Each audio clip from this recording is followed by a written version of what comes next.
स्वामी विवेकानंद को आज कौन नहीं जानता। एक ऐसा युवा सन्यासी जिसने भारतीय संस्कृति का डंका पूरे विश्व में बजा दिया हो और ऐसे मौलाना, पादरियों और पैगंबरों के मुंह बंद कर दिए हों जो भारतीय संस्कृति को तुच्छ समझकर उसकी हंसी उड़ाया करते थे, हमारे वेदों को गडरियों के गीत कहा करते थे।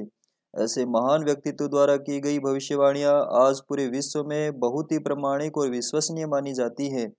तो आइए जानते हैं स्वामी विवेकानंद की उन भविष्यवाणियों के बारे में जो उन्होंने सारे संसार के बारे में की है।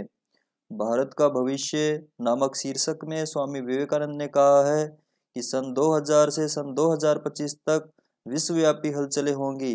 मौसम आश्चर्यजनक रूप से बदलेंगे तथा प्राकृतिक आपदाओं में बढ़ोतरी होगी। सन 2030 तक तृतीय विश्व युद्ध की संभावना भी बनेगी, जिसमें दुनिया के लगभग सभी देश भाग लेंगे तथा भयानक शस्त्रों का प्रयोग किया जाएगा।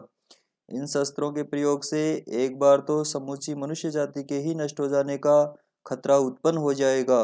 सन 2030 तक अरबों और इजराइल के बीच बराबर टक्कर होती रहेगी, लेकिन अरब अपनी फूट के कारण इजराइल का कुछ भी नहीं बिगाड़ सकेंगे और इजराइल निरंतर शक्तिशाली होता चला जाएगा। इसके साथ रूस और अरबों में भी जोरदार टक्कर होगी, जिसमें पाकिस्तान के किसी भी देश की ओर से युद्ध में भाग नहीं लेने से मुस्लिम देश पाकिस्तान से नाराज हो जाएंगे और पाकिस्तान को अकेला छोड़ दिया जाएगा।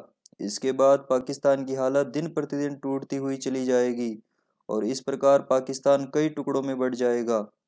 इसके कुछ हिस्से स्वेच्छा से भारत में अपने को विलय कर लेंगे और पाकिस्तान नाम का देश दुनिया के नक्शे से हमेशा के लिए मिट जाएगा।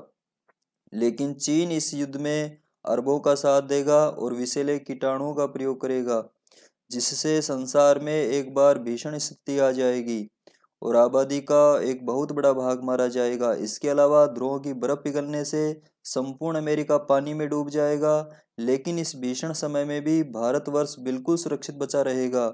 यह एक आश्चर्यजनक घटना ही होगी कि ऐसे भयानक समय में भी भारत देश दिन प्रतिदिन ऊपर उठता हुआ चला जाएगा। इसका कारण स्वामी विवेकानंद ने हिमालय में तप कर रहे ऋषि सत्ताओं के सूक्ष्म संरक्षण को ही माना है।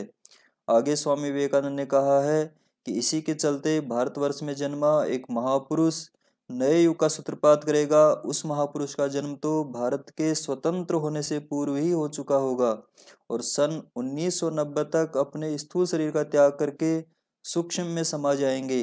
वह महापुरुष अपने जीवन में अद्भुत साहित्य की रचना करेंगे।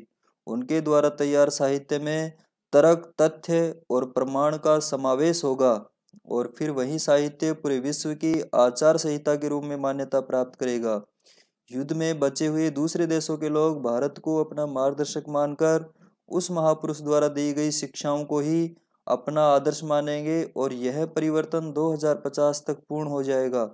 इसके बाद सारा विश्व भारतीय संस्कृति को ही अपना लेगा और चारों ओर स्वर्गीय वातावरण छा जाएगा। स्वामी विवेकानंद ने अपने मद्रास प्रवास में दिए गए एक भाषण में, जो कि भारत में विवेकानंद नाम की किताब में प्रकाशित किया गया है, उसमें कहा है कि भारत का भविष्य निश्चित रूप से उज्जवल है। अगले दिनों भारतवर्ष के नेतृत्व में पूरा विश्व एक राष्ट्र के रूप में संगठित होगा।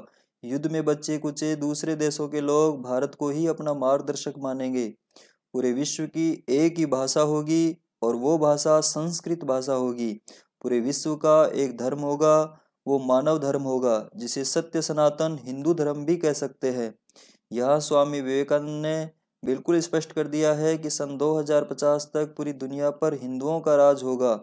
ऐसी ही पंजाब में एक प्राचीन कहावत गुरु नानक देव जी के नाम से आज भी प्रसिद्ध है कि जब आवे सम्मत बीसा तो ईसा रहे ना मूसा, रह जाएगा जगदीसा।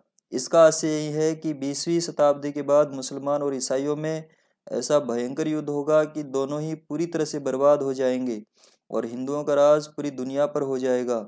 आगे स्वामी विवेकानंद ने कहा है कि भविष्य में जो सतयुग आ रहा है उसमें सभी जातियां फिर से ब्राह्मण रूप में परिणित होंगी, जिससे जाति पाति का ऊंच नीच का भेद खत्म हो जाएगा।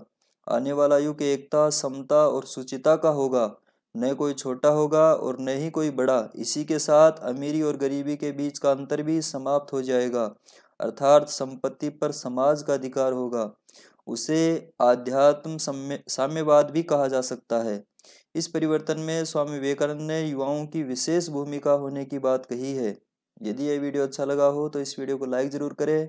हमारे प्रज्ञापुत्र चैनल को सब्सक्राइब करके बेल आइकन को भी प्रेस करें, जिससे हमारे नए वीडियो का नोटिफिकेशन आपको मिल सके। फिर मिलते हैं एक नए वीडियो के साथ, तब तक के लिए टेक केयर। जय हिंद, जय भारत।